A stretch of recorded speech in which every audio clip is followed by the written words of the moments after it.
What up, UCC fam? We just got, half the crew here. JJ here. Tommy. Anton. And today we're just kicking back in some rosin, having a good time, talking about, mainly, we started off talking about, we were talking before the podcast, like social media and regulations on how that is. And we went off on a tangent on saying... Weird.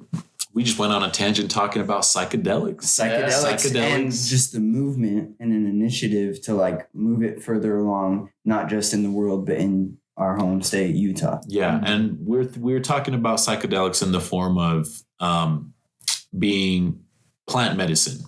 So therefore, basically nature, in my opinion, I think nature should be decriminalized. There's no reason why humans should outlaw something that's been on this earth way longer than we have. And for us to try to, has been all the war on drugs and all that, it's been futile. It's just been manpower wasted, time wasted, energy and resources wasted on trying to target all these things that helped cultures way before our times, to evolve. I think, Terrence McKenna has the stoned ape theory where, I don't fully 100% believe in this, but, it intrigues me for sure, where it's that, the apes were eating psychedelic mushrooms and it evolved their brains into being us. Into building a conscience. Turning into Homo sapiens. Yeah. And into what? Homo sapiens. But yeah, dude, it's wild to think that, and just to put a thought to that and to think, what if that's real? And to think, wow, it does open your mind so much. And to think the pushback is why? Nobody's ever died from psilocybin, just like cannabis. From an overdose. Right. Yeah. Yeah. People have died on the shit constantly. Of course, yeah. People die from drinking too much water. It's called drowning. Too much pickle juice. You turn into a pickle. Yeah. People die from drinking too much alcohol. There you go. Yeah. You can die out there. Yeah. Die out there, but you just die. But the pushback is wild, and it's obviously just for control. There's been, for thousands of years, it's the pushback is just mainly for control. It's obvious because they don't want you to think outside of the box. They want you to think in a certain lane. And maybe some of that's for good, but a lot of that can be turned into some evilness. Yeah. Mm-hmm. Some straight evil. Stupid straight evil. Straight evilness, man. Yeah. So, honestly, in big backstory for me, I started using psychedelics when I was 16, and it definitely changed my life. I feel I now knowing what I know, I wish I would have tried it later in life, not so young, but it did teach me a lot of things, as it traditionally does, and what it taught me is taking smaller doses. But no, in all seriousness, it has definitely helped me in points of my life, especially microdosing. Always just having a small psilocybin, or even THC, CBD, CBG, all that, having it consistently in your system. And I would definitely be interested in microdosing LSD too, seeing how that feels, although that is definitely way more visual than, psilocybin, or MDMA. But no, that's just that's where I'm at, I don't really do it much because I feel I'm done doing it as a recreational thing. You've got what you want from it, or what you think you need from it. Well, yeah. At least at this point in your life. I personally feel it's more sacred than people look at it to be, or see it to be, in my opinion. I feel like if I would have waited to do it later in life, I would have treated it with more respect and look at it as something sacred because honestly, it really is, you know? If we're thinking about the stoned ape theory, you know, like these monkeys ate some shrooms and like, you know, had this whole, you know, like experience and like was like, it just completely changed them, you know, like it does it to us still. Hundreds of years. Exactly. Mm-hmm. And it's like, trying to figure out like why exactly do these plants have these substances inside them that do these things to us, alter our minds and who we think we are and like our psyche and all that. It's crazy, man. It's interesting. What's been your experiences with psychedelics? I mean, first time I had a psychedelic, which was psilocybin mushrooms, I think I was 14, so I was pretty young. And yeah, it was crazy. It was mainly, I didn't experience, you know, I have many experiences in life, but from what I did have and like some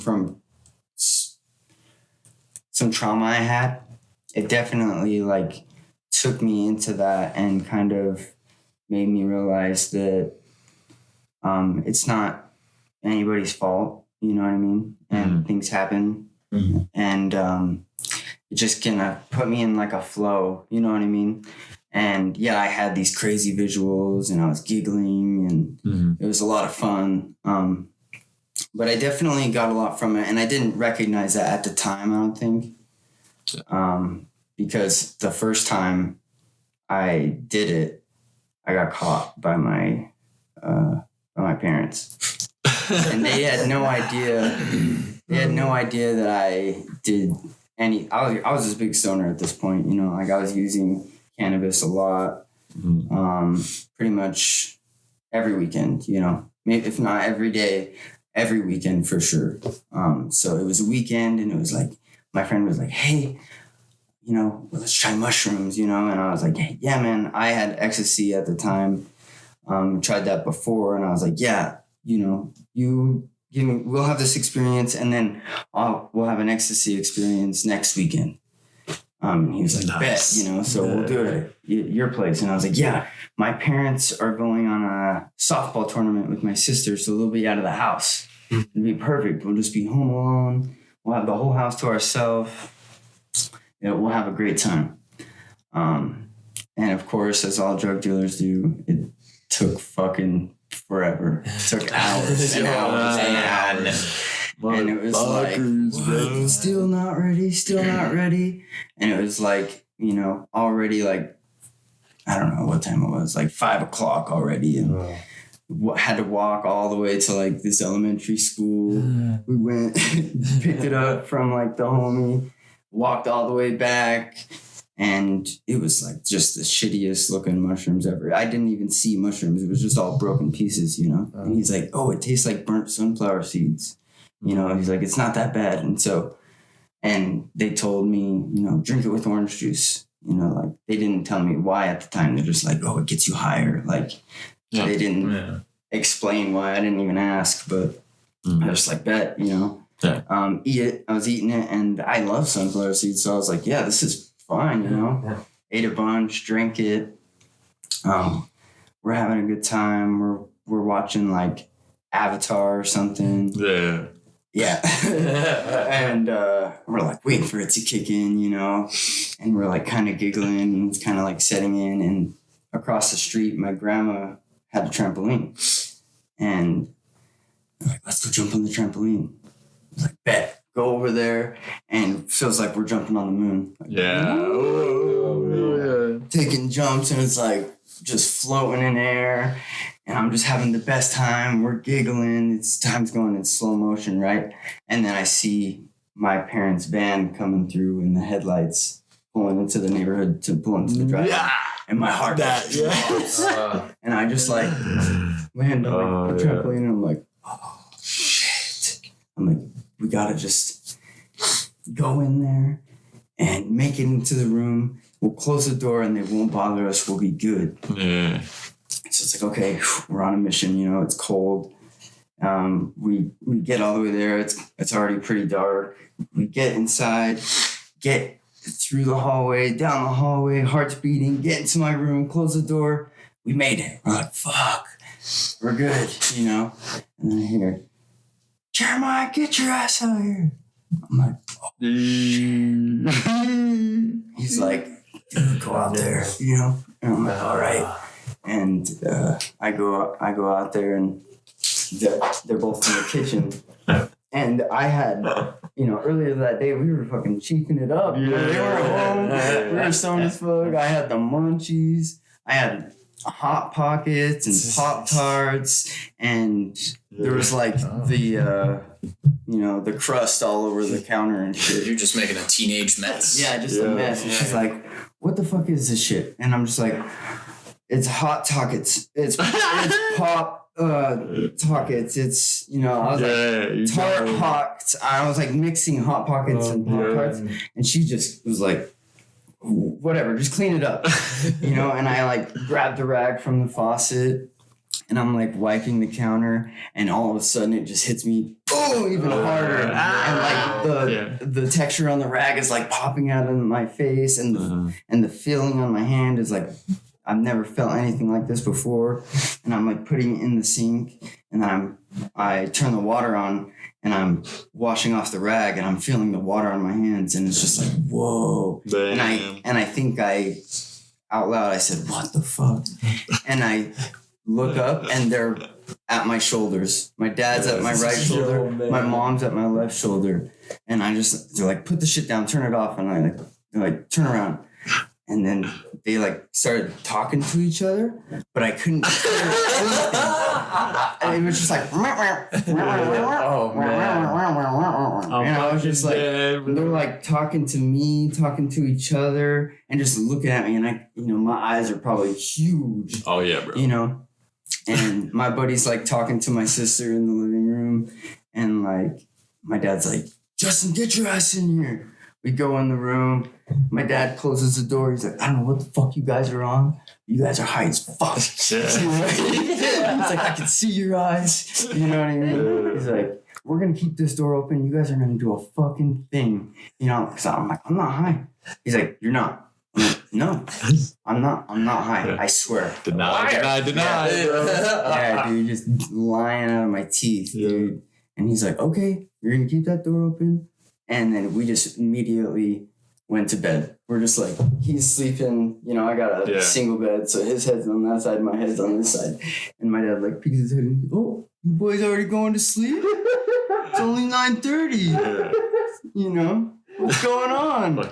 Yeah, dude. And it was just like, oh my God. And I was just thinking like, this is crazy. And as my dad was talking to me, when he was giving us a lecture, his face was so red that it was just like all I saw was red.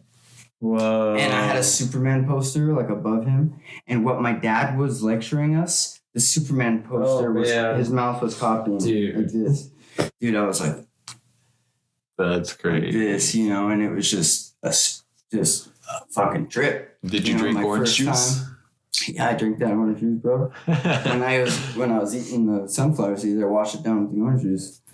But it lasted, you know, for hours and hours. And I was laying in bed, and it felt like I was on a slope because of like the visual of my window and just like how I was. I'm laying flat, but I feel like I'm on a 45-degree angle. Damn. And I was like, this is trippy. And my buddy's on my iPod Touch looking at visuals and like spirals and crazy illusions. YouTube videos. YouTube videos. Yeah, exactly. And he's like, bro, look at this. And I'm like, whoa. Oh, that's the funniest. And then, you know, they all went to bed and we're still high as fuck. Oh, yeah. You know, and I'm like, I'm going to go get some Cinnamon Toast Crunch. Yeah. And I repeated that like 70 times just because I liked the way it felt coming out of my mouth. I was like, Cinnamon Toast Crunch. Oh, it just flowed, dude. And I ate the whole fucking box with no milk. Damn. Yeah, just went in, had a great time after that, you know, just tripping. We fucking played God of War. It was nuts. End up falling asleep, waking up. My mom's smoking a cigarette outside in the backyard on the porch, and I'm hella guilty. I'm like, okay, I'm just gonna go tell them, you know, because I like had this moment to, you know, realization and like moment with fucking the universe or God or whatever you want to call it. And I was like, the right thing to do is to just come clean. Yeah. You know? Because, yeah, dude, I think mushrooms just makes you want to be the best version of yourself. Yeah. And that's what it's driven to me. That's what it's told me to do every single time. Yeah. And at that time, I was just like, okay, this is what I'm going to do. I go and talk to my mom. And I was like, hey, Mom, I did mushrooms. And she's like, oh, high five? And I was like, what the fuck? Yeah. Okay. And she's like, did Dad ruin it for you? Mm-hmm. I'm sorry. You know, yeah, it was just like, she ended up telling him that, I did ecstasy that night because apparently that's better in his mind at the time. That's But yeah, dude, just it was a crazy experience. Didn't try it again till high school.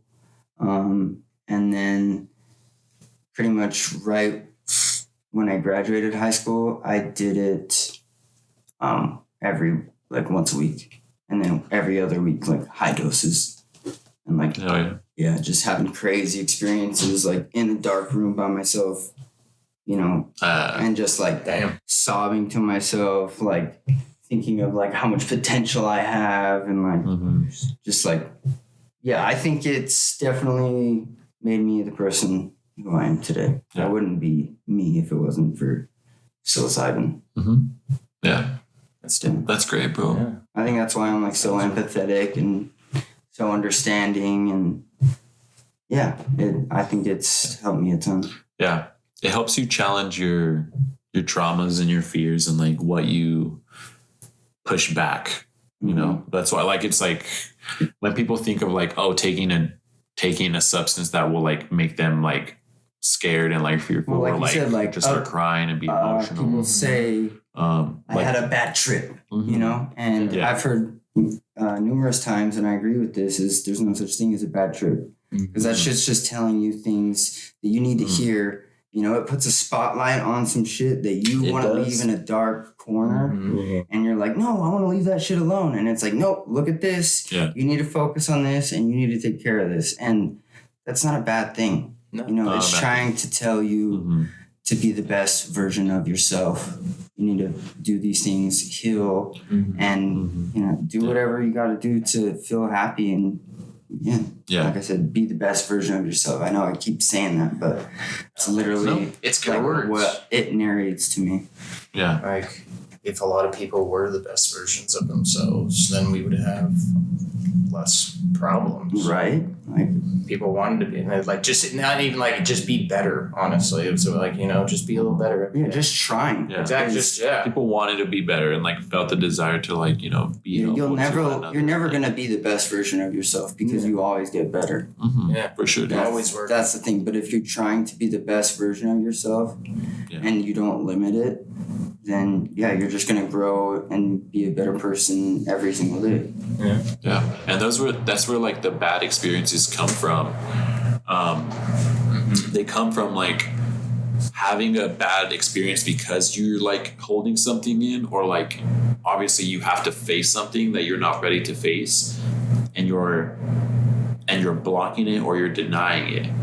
And so like in my opinion, because like I have had a bad experience, and that's why I was like, I was like, okay, I'm gonna chill right now, like, and it came at a point in my time where I was like, I did need that experience, and it did make me think fucking weeks after that experience, like what I was doing, like why I felt the way that I did that night. And at the same time, it also has to do with like your scent and setting, you know, as we've spoken on this podcast before.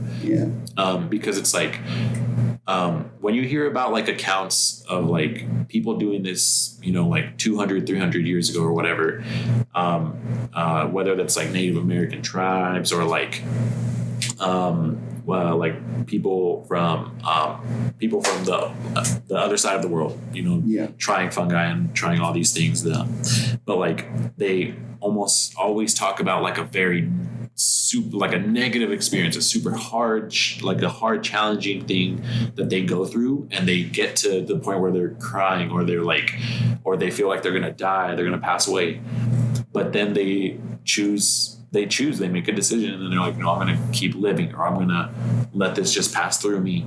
And then they have, like they emerge from that in a different light. They feel enlightenment. Exactly. So it's like, yeah. And so it's like, sometimes you do have to go through those experiences, because you do have to pass through that trauma and those emotions that are within you.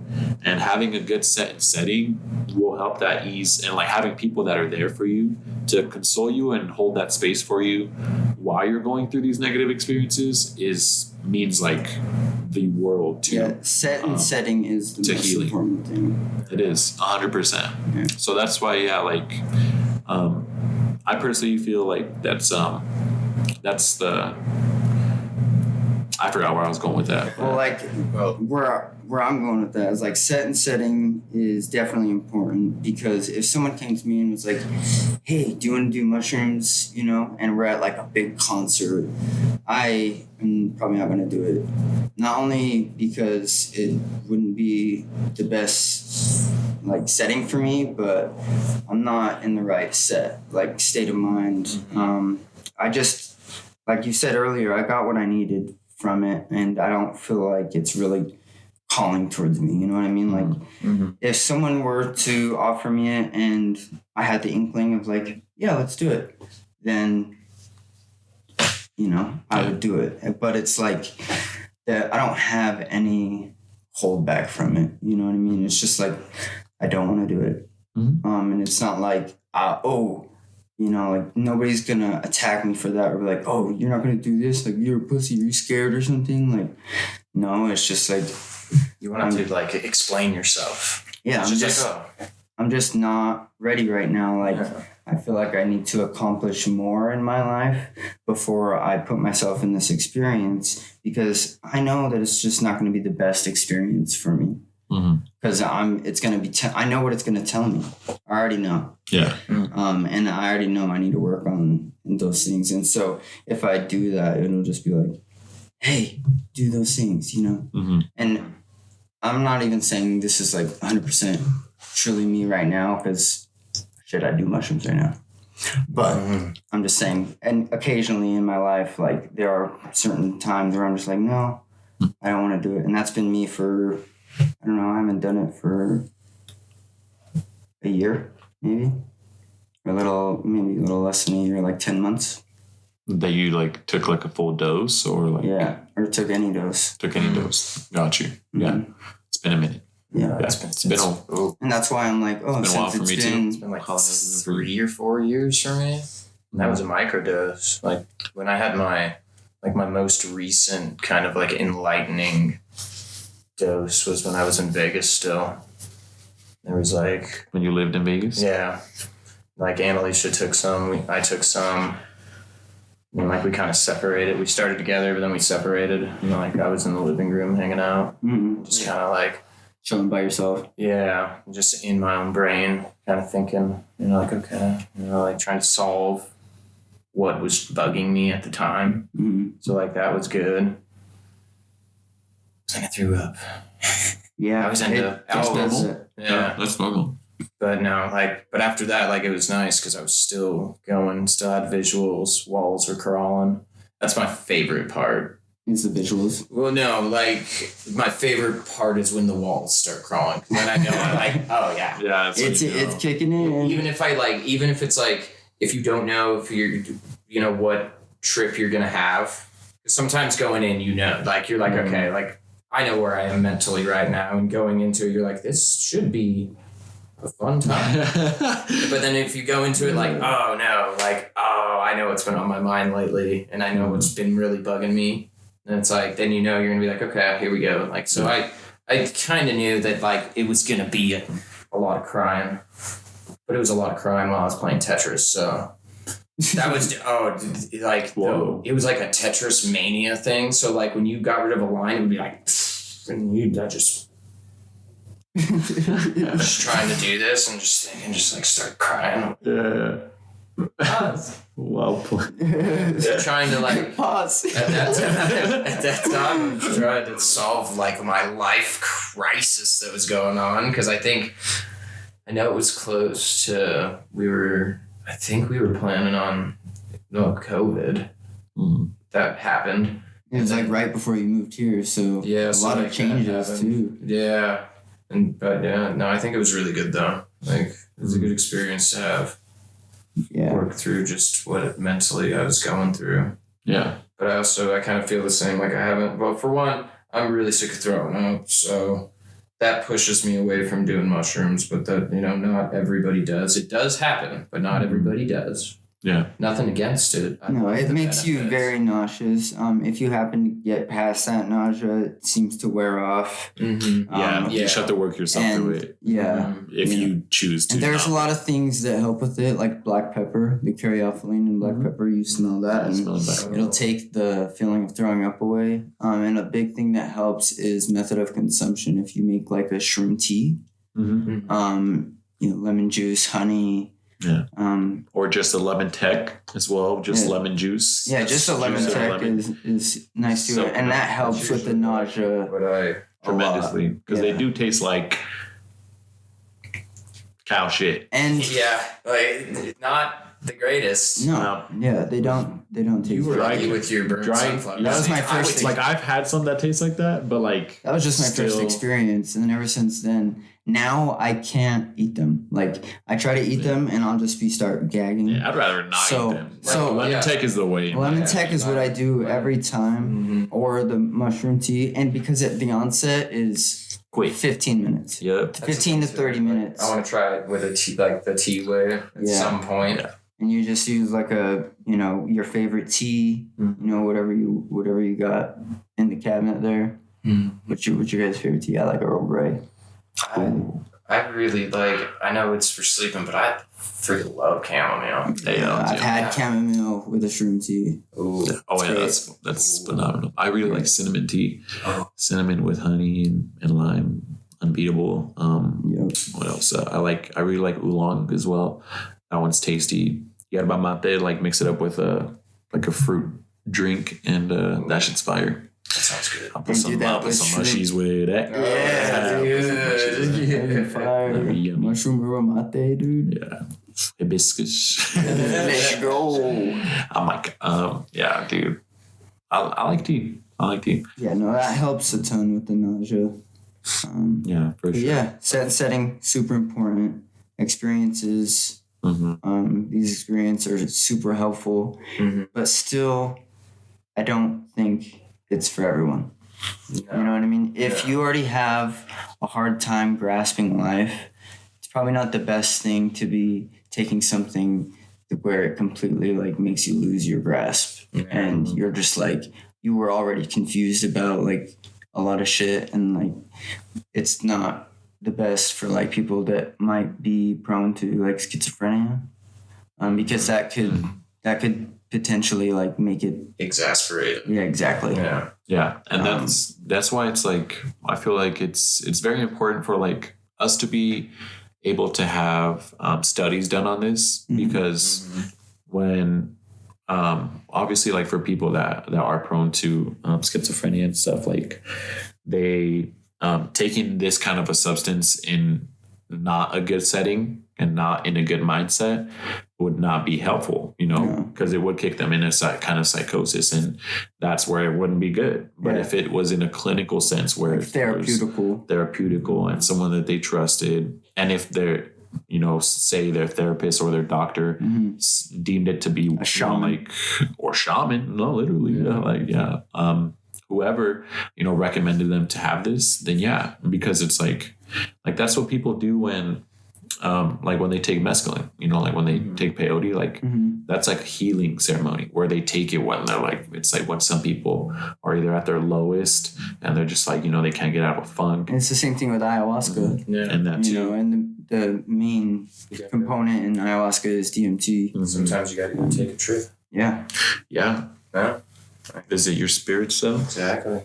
Back to healing. Like, if you're traumatized, you need to heal that. It can't just bury it deep down inside, or it will fester, and eventually it will come out in crazy ways that you would never even think.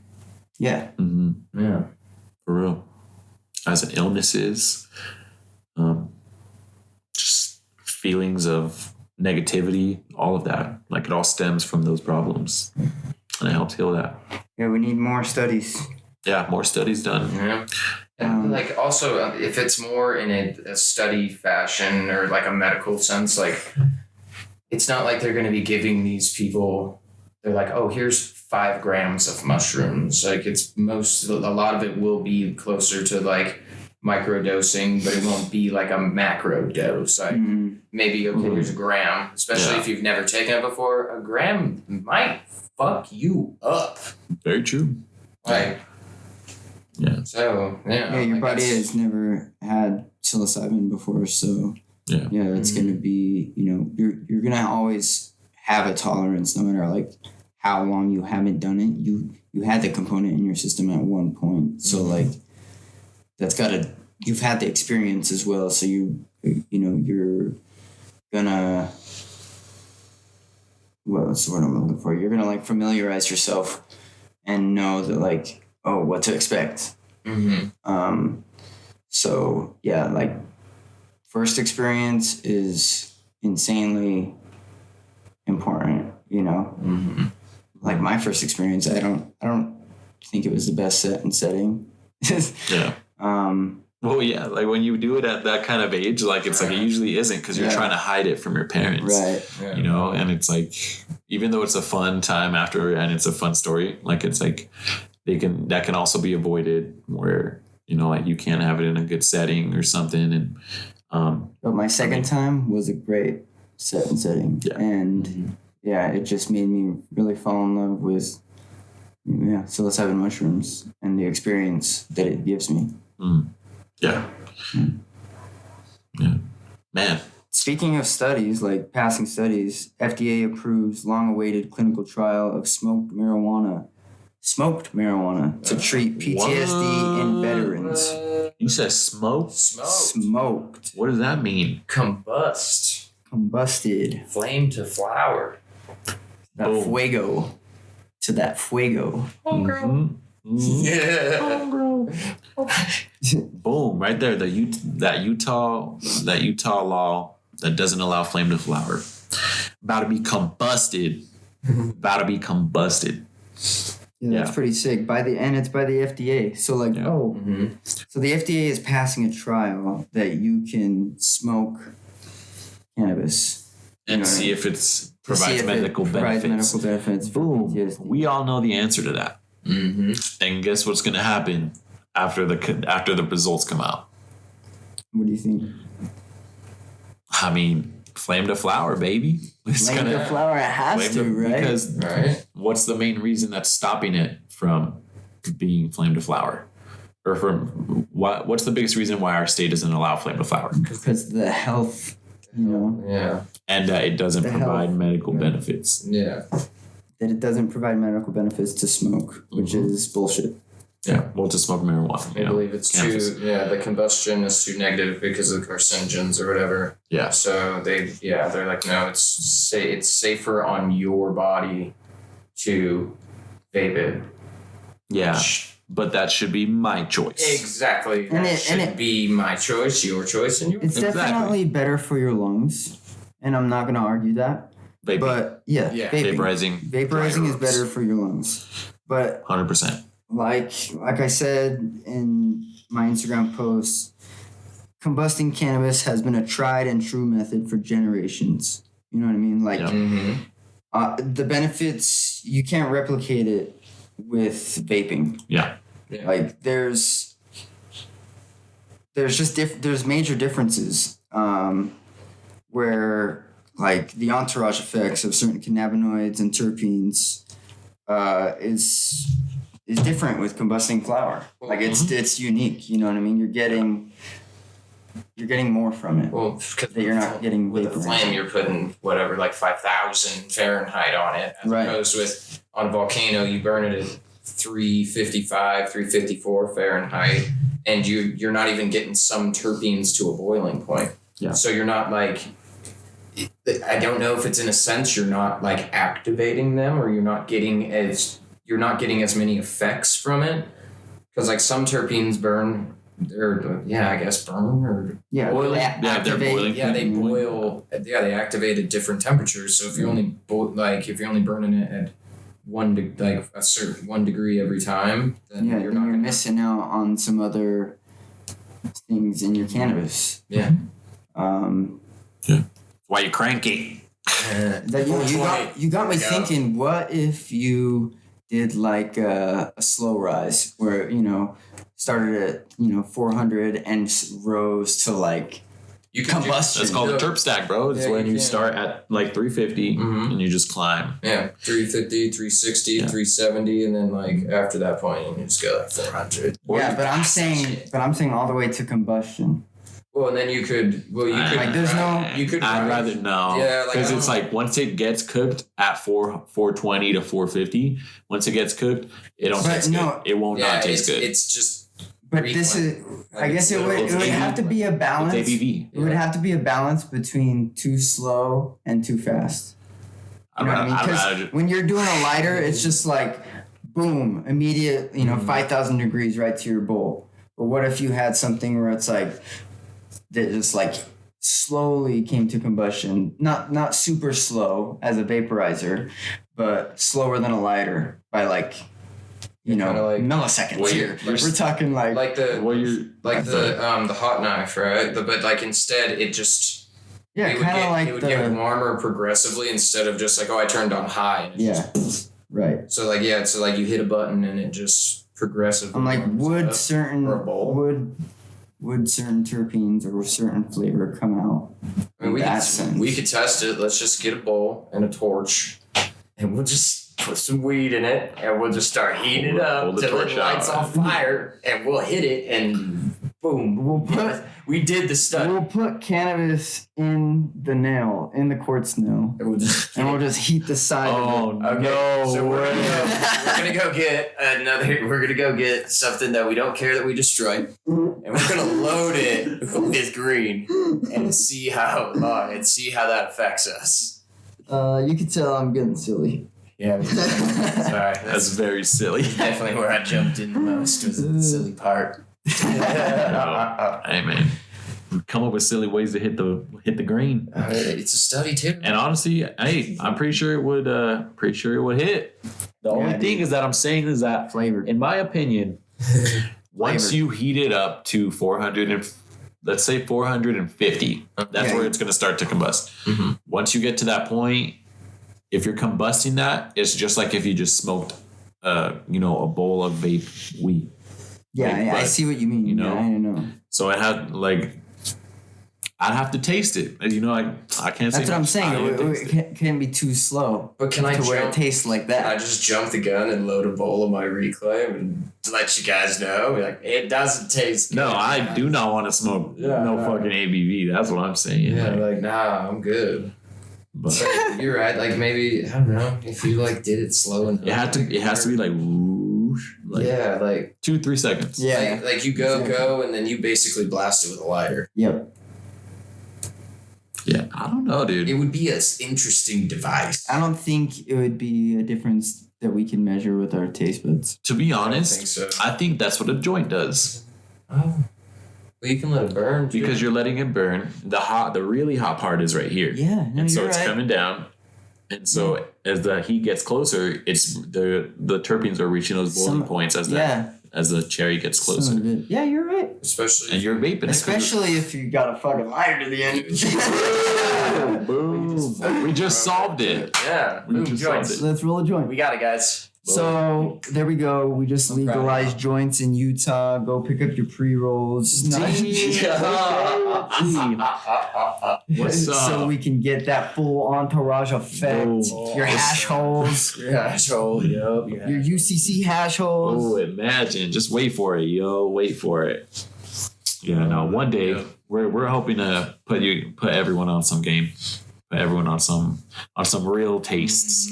And just good medicine and good products overall, that's a goal for me, at least, the very least, Gotta have something in this game because we already in it. Great quality. Mm-hmm. Well, it's homegrown. But yeah, weed for PTSD.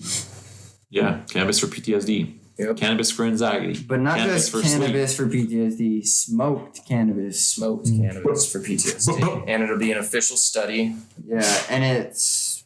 Because there's tons of studies, but they're not recognized because they aren't official. So supposedly, which I don't get why they can't just review them and make them official. We all know they're just excuses. So this Just is a excuses. post by MAPS, which is the Multidisciplinary Association for Psychedelic Studies. Make sure you go follow them, MAPS_org on IG. They're definitely pushing the movement the heaviest for psychedelics.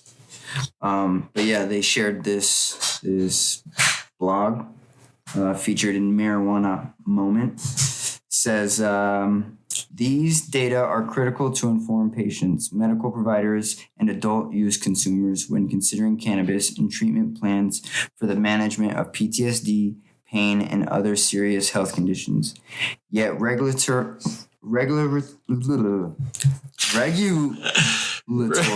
fuck, I'm stoned as a motherfucker. Regulatory obstacles have historically made it difficult or impossible to conduct meaningful research on the safety and effectiveness of cannabis products typically consumed in regulated markets.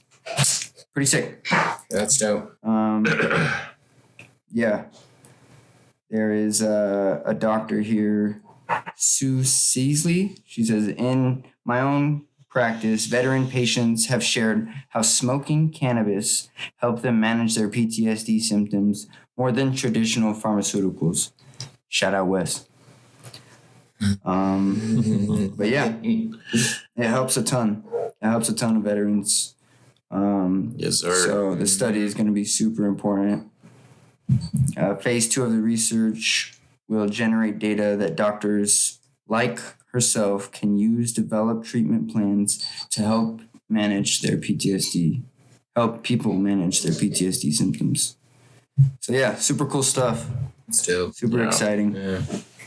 Yeah, change is coming. Yep. The change is here. Yeah.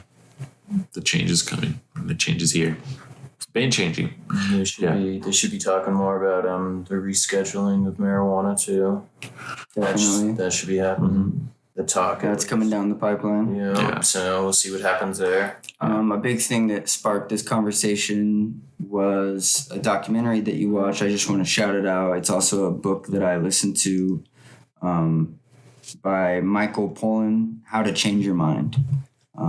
Super cool. Javi was super inspired and came in just yapping about it. So we just went in about it and like, oh shit, we're not recording. We got to start. Came in yapping. Yapping. It was a good combo. Yapping and trapping. It was after it was good combo after the freaking. What's it called? Come on, when y'all smoke. The hash rosin? No, like the session. Words are defined in my brain. The hash rosin session. Yes, the session. We were chatting it up.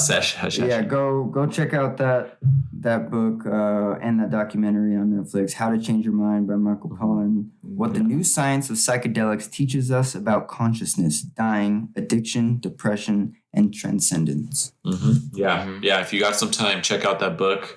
I'm sure you can find it on Audible, YouTube, anywhere where they got audiobooks. And it's on the series is on Netflix.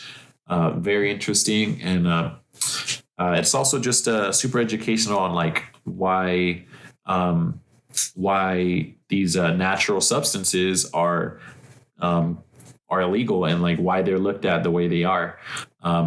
So it's really helpful in an educational sense and seeing both sides of the pictures. We didn't even talk about this book that it kind of ties the start of the Christian religion with mushrooms. It's called The Sacred Mushroom and the Cross, a study of the nature and origins of Christianity within the fertility cults of the ancient Near East.